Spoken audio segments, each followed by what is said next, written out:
Hey everybody, that last video on Enter the Matrix took way longer to make than I expected, and as a result I was kind of drained. I think it's going to be a while until I do another big review video. So in the meantime, I'm going to do a much shorter video on something that's been on my back burner for a while. Quantum Redshift is a futuristic arcade racer developed by Curly Monsters and published by Microsoft in 2002 as an Xbox exclusive. This is a game that has been on my radar for many years, as I discovered it from a Eurogamer article in 2012 talking about its rocky development history. If you've never heard of the game, that's alright, because it sold poorly and the studio went out of business soon after. Now, right from the footage, you're probably thinking, oh, this is just another Wipeout F-Zero clone. And you're about half right, and not for the reasons that you think. You see, the reason why this game was on my radar was because of the fact that Curly Monsters was made up of ex-Psygnosis developers.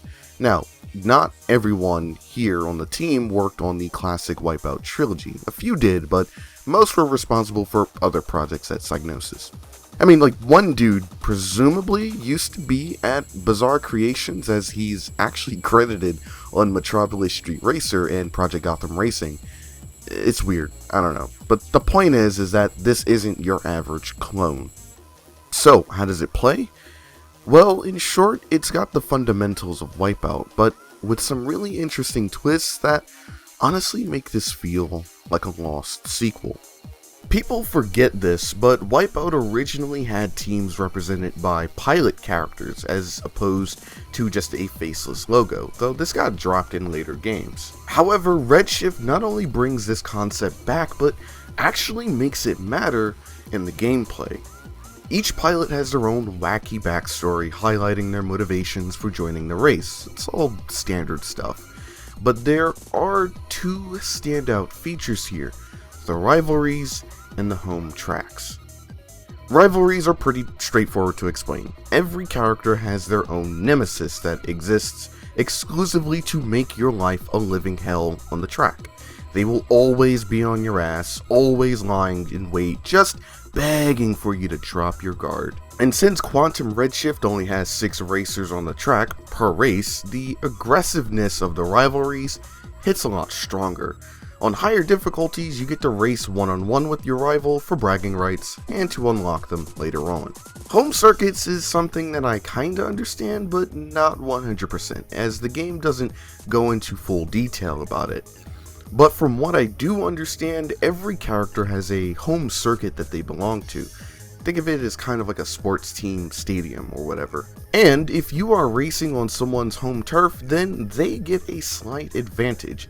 I'm not sure how this plays out mechanically, but I have often noticed repeatedly that the host racer tends to be in the lead most of the time. Now, does dealing with a fierce rival and another racer who has a home field advantage make for some very annoying and absolutely cutthroat races? Yes, it does, but it depends on the track. I've had the most trouble on Fusoku City, which is nothing but tight hairpins and narrow roads, which make overtaking and lining up shots much harder than usual. This track was a huge struggle, but then again, nothing else really came close to that. Another thing that this game builds upon from Wipeout are the power-ups. Instead of the roulette, there are red, blue, and yellow power-ups here. Red is for homing missiles, blue is for non-homing attacks, and yellow is the shield. These color choices aren't arbitrary, in case it wasn't obvious. Each pickup is mapped to the Xbox controller's face buttons. The A button is used for turbo, which is that green little bar here, but we'll get to that later.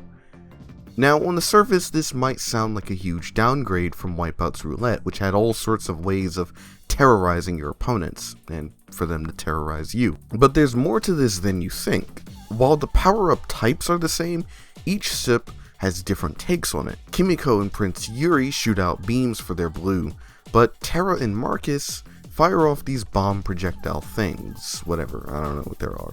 Did you notice in some clips how it looks like I have 1 or 2 layers in my power-up circle thing? Well, when you upgrade your ship, you have the option to upgrade the strength of your attacks. Getting more layers requires you to collect more of the same color power-ups, and that extra power is absolutely useful to have around. Another advantage is that because there's no more RNG, the player can make better guesses and better strategies about what they need and what opponents may have already.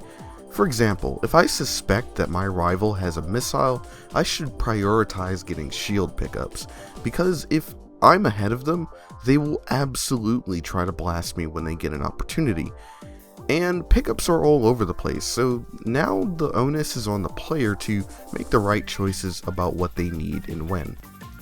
So it's clear what the foundations are, but what new things does this game introduce that really set it apart?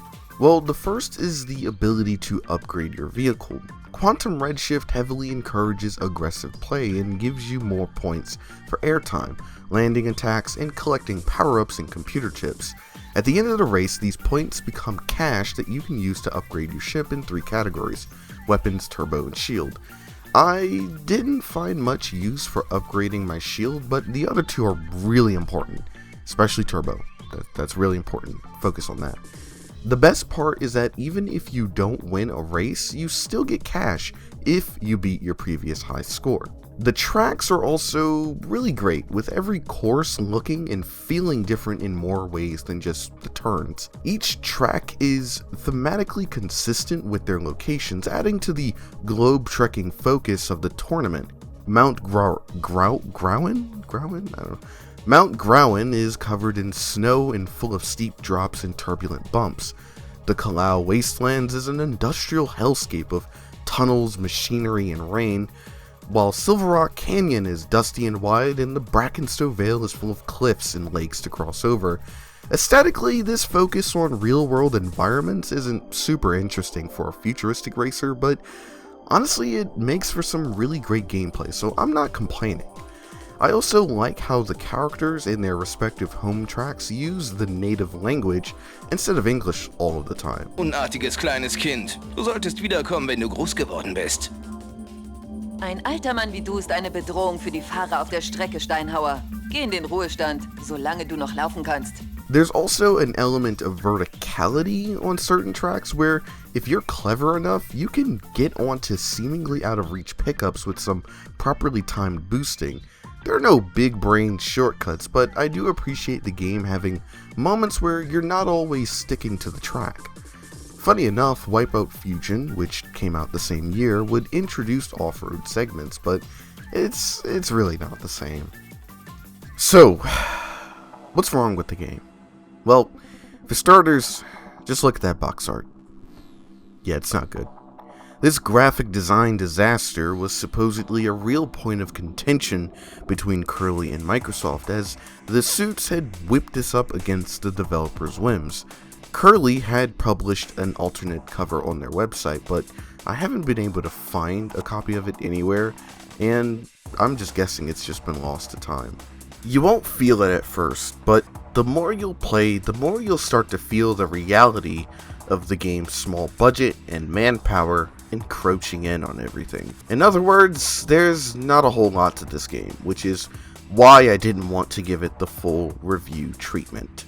Unlocking every track and character is a tedious process and quickly gets repetitive as you go through the same tracks over and over again.